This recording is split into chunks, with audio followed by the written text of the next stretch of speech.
Hi guys, in this video we are going to discuss about the symbols of hydraulic elements. Okay, in the previous videos we are discussing about directional control valves and flow control valves. Okay, in the hydraulic system, the control elements are how to guide the flow of water or liquid, any liquids or any fluids. So controlling the directions and controlling the amount was done by the control valves. Now I want to make the circuit of any applications. So all the components are bigger components and which we are unable to draw in a single sheet of paper. So that we can make into simple components for understanding the concepts. So any symbols are very important for drawing the hydraulics or pneumatic, whatever the circuit is. Symbols are very important. So the hydraulic and pneumatic elements such as cylinders and valves are connected to the pipelines from the reservoir to the final actuators, right? So if we want to represent this circuit for how it is going to be function in sketches, it is somewhat difficult for explaining the concepts. So just like in all the engineering drawings or whatever drawings are there, it's a help, it helps to communicate the operations how it is going to be done. So, and then moreover the symbols we use, then it will says a bigger circuit. If we are having a bigger circuit, we cannot write the full description in the drawing. So to avoid that descriptions and avoid to get the confusion because of the which type of valve it is, there valves are several types of valves we are using, and there are already we have seen flow control valves and the types of the directional control valves and what are the types of pressure control valves. So each and every valve or the actuation mechanisms will be used for different applications. So when we are drawing the application, when we are want to explain the application, it's very difficult to draw the images directly. So to make it simple, we are going to make some symbols, and that symbols are going to be utilized in the hydraulic circuits to understand the working of these hydraulics. So we can see some of the functions, how the symbols are defined, how the symbols are made, represented for all the operations in the sense. First of all, it depends upon the function. Okay, what type of function it is, either it is a rotary or a linear, for what purpose we are going to do, and either it's a motor or a pump, it is pumping. Okay, like what is the function of the element, individual element, for according to that it's a symbol is designed. And either it is actuated or written actuation method, or how many number of connections in the valves, or number of switching positions are there. So these are all the minimum requirements we have to know to draw the symbols. And the symbol does not represent the following characters. One is it the symbols cannot say the size of the component. Okay, how bigger it is, what is the size of pump, what is the size of the motor, what is the size of the cylinder. We are not going to give any dimensions in this, just we are going to say how, what is the function, how it is going to be functioned, that's it. So but the like that the details of the motor or details of the elements, how, what is the capacity, nothing we are going to show here.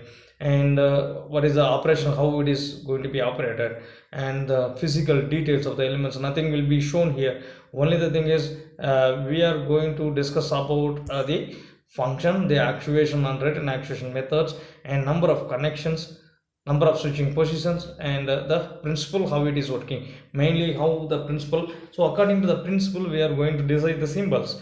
Let me see some symbols here so that we can understand the how it is made of.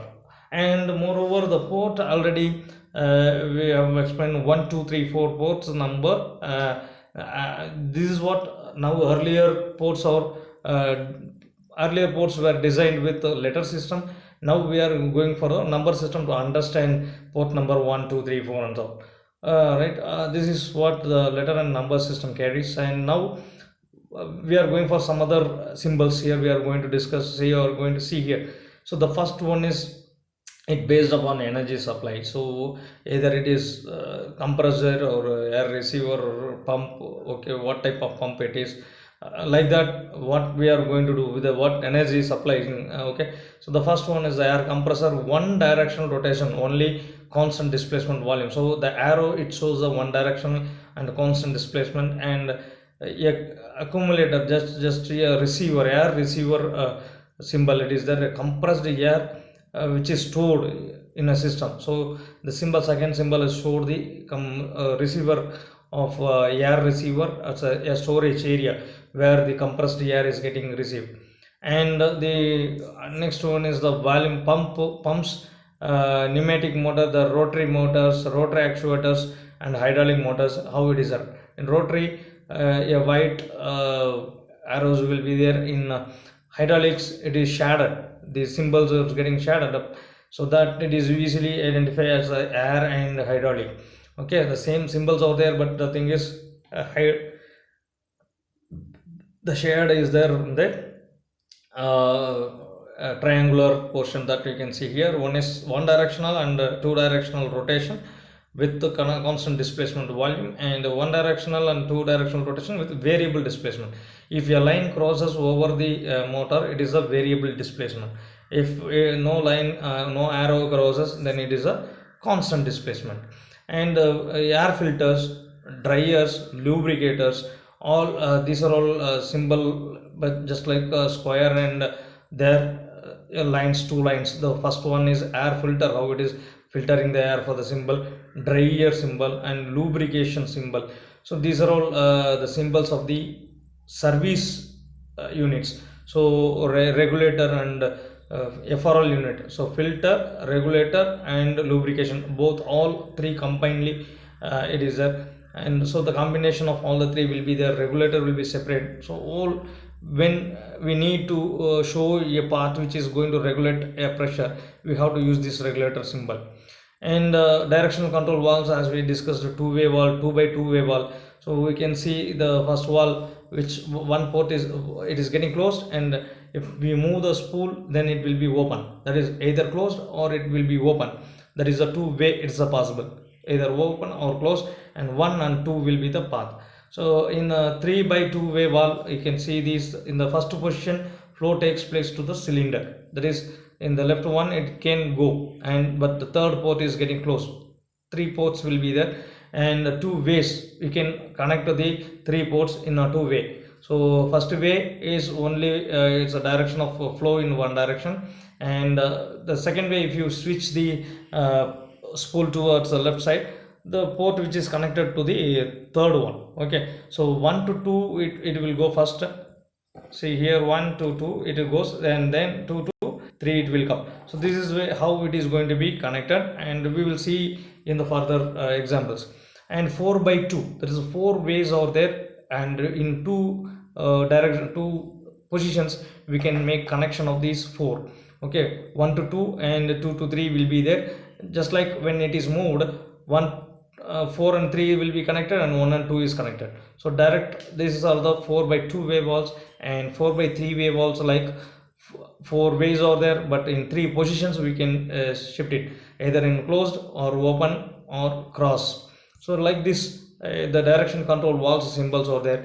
And whether it is operation methods, so it is directly control valves, how it is going to be actuated, whether manual function or lever function or push button function. So the symbols will show what type of control valve, how it is going to be activated, either cam mechanism is activating, or spring mechanism actuation, or direct pneumatic actuation, like this.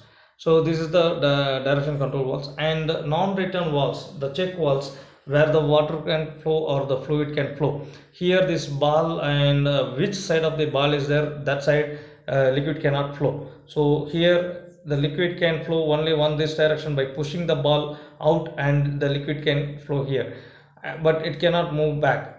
And then the fluid itself, it is activating. And here spring loaded check valve, second one is spring loaded check valve, the back flow is affected by the spring load. And shuttle or valve, like this, either this or that can be operated. So just like these or these symbols which are used to understand the concept of a cycle. And flow control valves, how it is, flow control with check valve, pressure control valves, okay, the pressure relief valves, and actuator, single cylinder or multi double cylinder actuator. So only one side hole will be there, and with the spring action it will be written. And double acting cylinder, both the sides the port will be there. So both the direction the valves symbol will be there, the port symbol will be there. And the balance unloading valve, pressure reducing valve. So how the pressure is going to be maintained with the help of the spring, that is also it's shown with the help of pressure reducing valve, where if you are using the pressure reducing valve, we have to use this kind of symbol, so that it will be helpful to understand the all hydraulic circuit or pneumatic circuits. So these are the symbols which are very important to explain the circuits. And in the next we are going to discuss about some hydraulic circuits, how it is going to be function and all. Thank you very much.